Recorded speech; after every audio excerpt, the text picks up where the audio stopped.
Mercy has two faces. We live in a world where mercy has two faces. One face is cold, staring through bars and steel doors, counting the years of a life that went wrong long ago. And somehow we've learned to call it justice when the state says, this life will end on this day, at this hour, and by our hand. We whisper that it's humane, that it's orderly, that it's the price of terrible deeds, and the world nods, because punishment is a script we've rehearsed for generations. But then there's the other face of mercy, the quiet one, the trembling one, the one lying in a small room with soft sheets and a heart that refuses to quit even when the soul is ready to go. A woman who has lived 95 years, who has given all she had to give, who whispers, I'm tired, I'm ready, please let me rest. And suddenly mercy becomes complicated. Suddenly we forget how to listen. We say, let nature decide, but nature isn't deciding. Nature is lingering.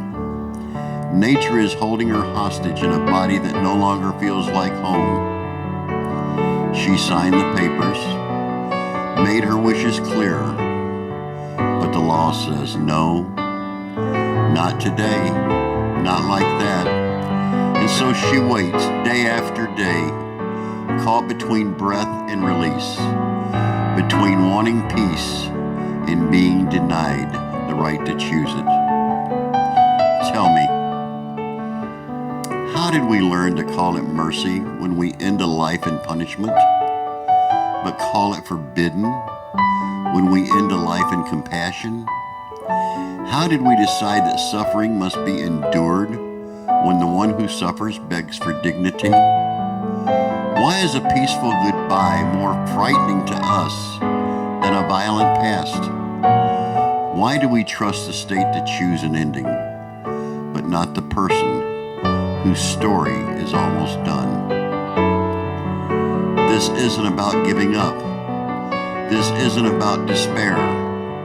This is about love, the kind that hurts to hold, the kind that watches someone face and wishes you could lift the weight off their chest just long enough for them to breathe free.